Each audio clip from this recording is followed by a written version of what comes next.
जो स्वयं हमारे गुरु महाराज के गुरु महाराज, जिनकी यादगार में हमारे गुरु महाराज ने इतना विशालकाय मंदिर देखते ही देखते तैयार कर दिया, बिना किसी मशीनरी के उपयोग के, कोई आधुनिक तकनीक के बिना, ज्यादा उपकरणों का उपयोग किए बिना कुल मालिक ने हमारे आपके माध्यम से इतनी बड़ी सेवा का काम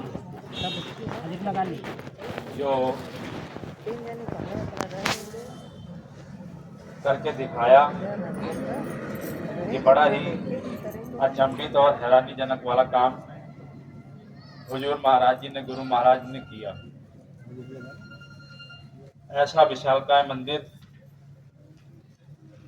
जहां बड़े बड़े कारीगर स्वयं गुरु महाराज ने तैयार कर दिए, और ऐसा वरदानी मंदिर हमारे आपके सामने खड़ा करके तैयार कर दिया। तो ये कुल मालिक यदि चाहें तो देखते ही देखते कायनात को बदल सकते हैं, और उनकी मर्जी से हम आप गतिमान होते, हम आप चलते। इतनी बड़ी योजना कभी हमारे दिल दिमाग में नहीं थी कि ऐसा मंदिर, ऐसा काम गुरु महाराज ने सोच के रखा और उसको थोड़ा थोड़ा करवाते करवाते इतना विशाल रूप उसको दे दिया। लेकिन जिन्होंने भी आजकल पहले और समय समय में महात्माओं के आदेश को माना, वो हमेशा ही सफल रहे, कभी अपने रास्ते से भटके नहीं।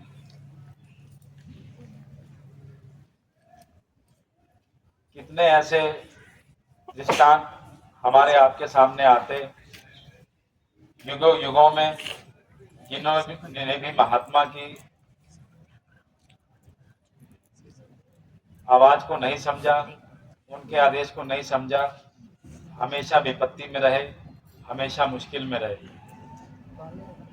क्योंकि देखिए, हमारे गुरु महाराज को कितनी तकलीफें दी गई, जेल में डाला गया, इमरजेंसी में जेल में डाल दिया गया, लेकिन महात्मा सब बर्दाश्त करते हैं। हमारे आपके लिए, हमारे आपका कर्म कर्जा खत्म करने के लिए इतनी बड़ी बड़ी बाधाओं को गुरु महाराज ने, समस्याओं को झेला, और हमारे आपके लिए इतना बड़ा रास्ता, ये सरल रास्ता तैयार किया। महात्मा तो किसी को कुछ नहीं कहते, भले कोई उन्हें कुछ कहे, लेकिन ये कुदरत कभी किसी को नहीं बख्शती।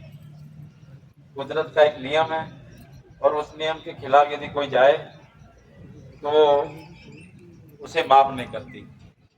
इसी के अधीन रहकर भगवान राम और भगवान कृष्ण को इस संसार में अपना कर्म कर्जा देना पड़ा। कहने का मतलब वो भी इससे नहीं बच सकते। देखिए, हम आप सत्संगी बहुत पुराने और समझदार, अपने अपने समय से सेवाएं सब लोग कर रहे हैं। आदेशों को मानने का इतना बड़ा फायदा हमको आपको आज हुआ कि उन्होंने इतनी बड़ी योजना बनाई, इतना बड़ा मंदिर हमारे आपके सामने अपनी योजना से तैयार कर दिया। सभी को सेवाएं लगी कि भाई एक एक पत्थर की सेवा, कभी कोई आदेश हुआ, क्योंकि महात्मा ने अंदर योजना बना के रखी और आपको आदेश दिया। तो जब आपने उस आदेश का पालन किया बिना किसी बुद्धि को लगाए, हमने आपने उस आदेश का जब पालन किया, तो महात्माओं के संकल्प में, उनके योजनाओं में कोई हम विघ्न नहीं बने, और उनकी योजनाओं को पूरा होने में हम लोग सहयोगी कहलाए। तो जब आप महात्माओं के सहयोगी हो गए, गुरु महाराज के सहयोगी हो गए, पूज्य हुजूर महाराज जी के आप सहयोगी हो गए, तो आपकी समस्या केवल आप ही की समस्या नहीं, हमारी समस्या है, वो खुद अपनी समस्या समझ के चलते हैं। तो देखिए, गुरु महाराज ने सतयुग का लाने का इतना बड़ा नारा कितने समय से लगाया, एक पीढ़ी तो इसमें खत्म हो गई।